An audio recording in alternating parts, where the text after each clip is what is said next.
So yesterday we talked about attitude, about making balanced effort. Today I want to change the focus a little bit to go on to speak about connection and developing our capacity for connection with suffering. This practice purifies the heart. And as I said at the outset, we all have an innate capacity for compassion.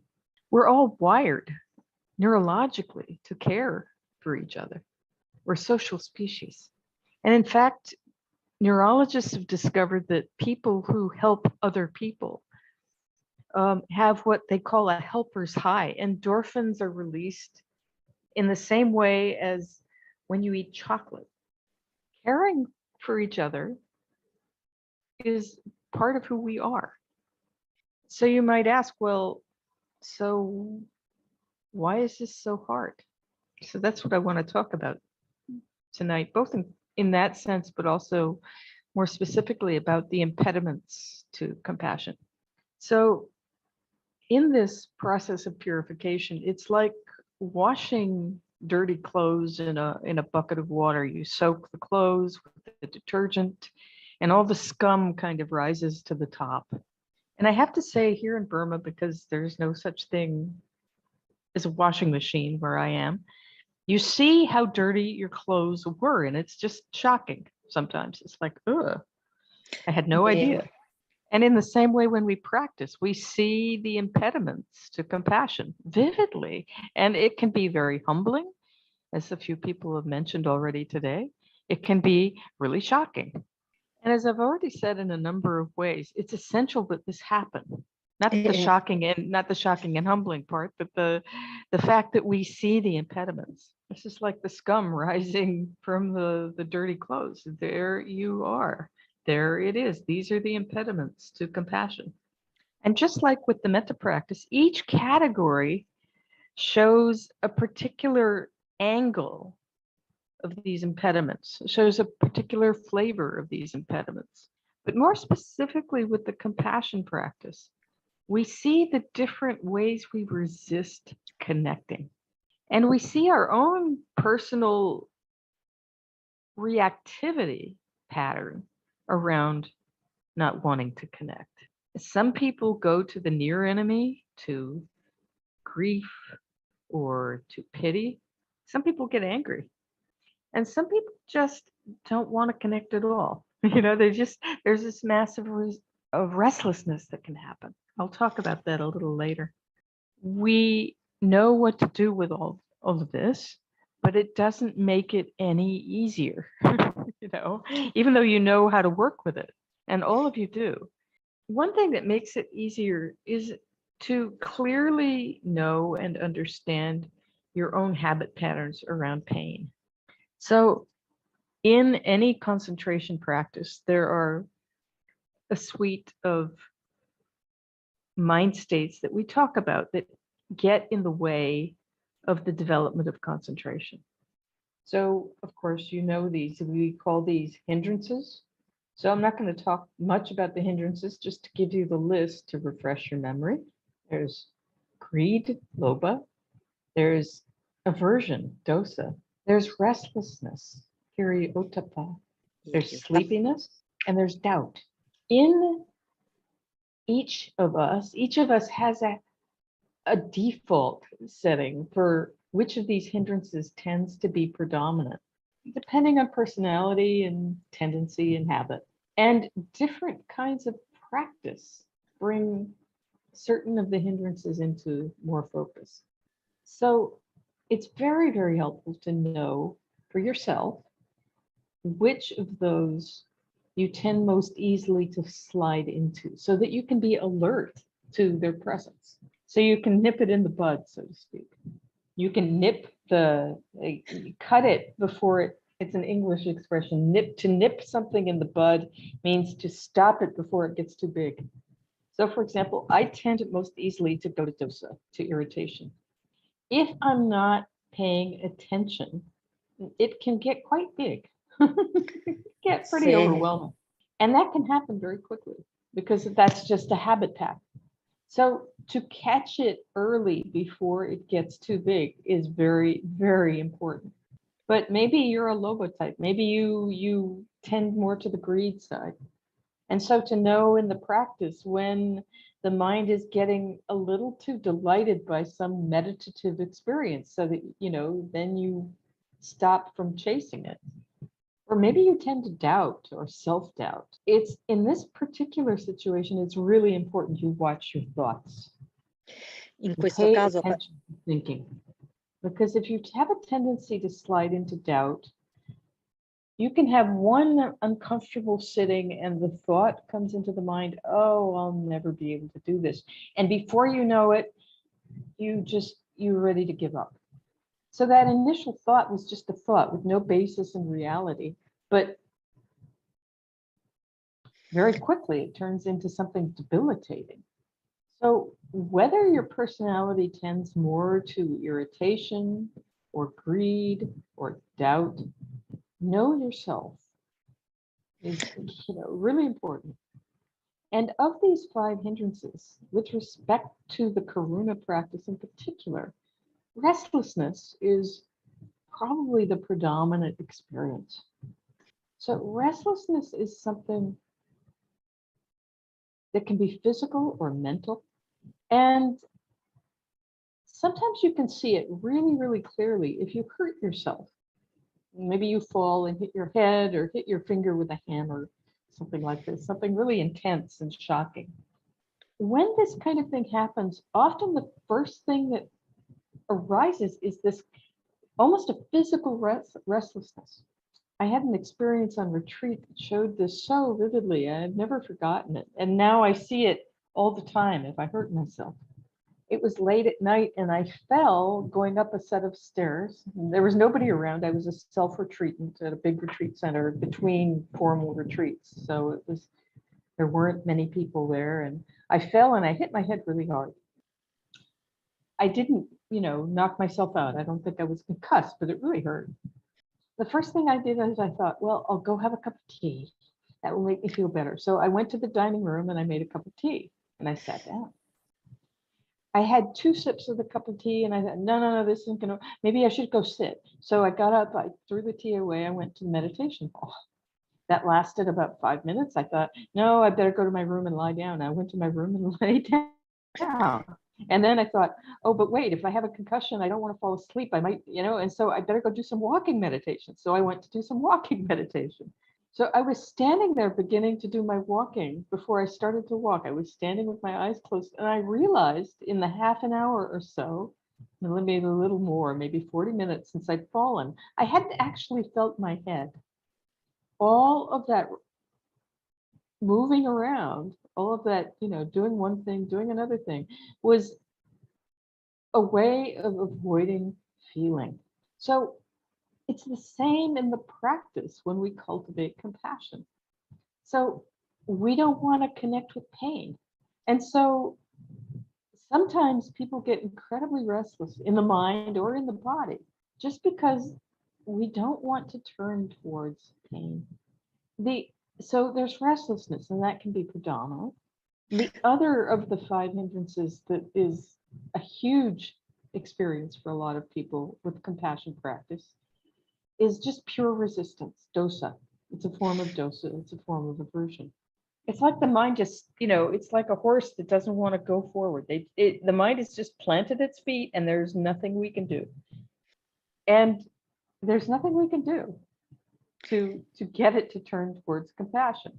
And what is particular suffering in the practice is we can have this resistance and then a form of restlessness that looks like trying this and then trying that and then trying that and then trying something else.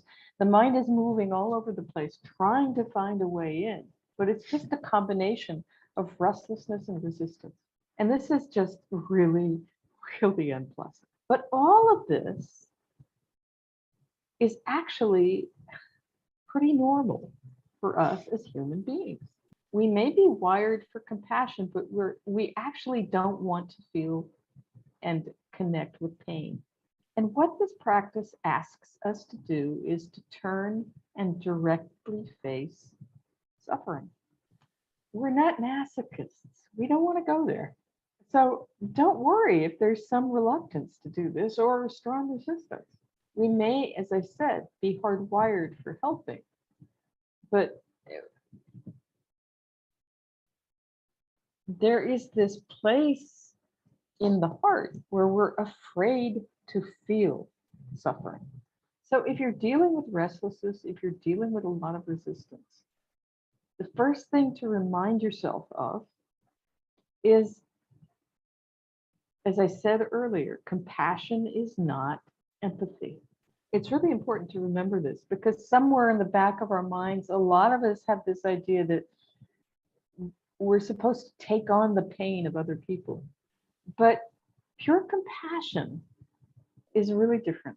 His Holiness, the Dalai Lama, has a really lovely expression to describe the difference. He says, if we see somebody being crushed under a big rock, if you see somebody being crushed under a big rock, you don't go under the rock to feel what they're feeling.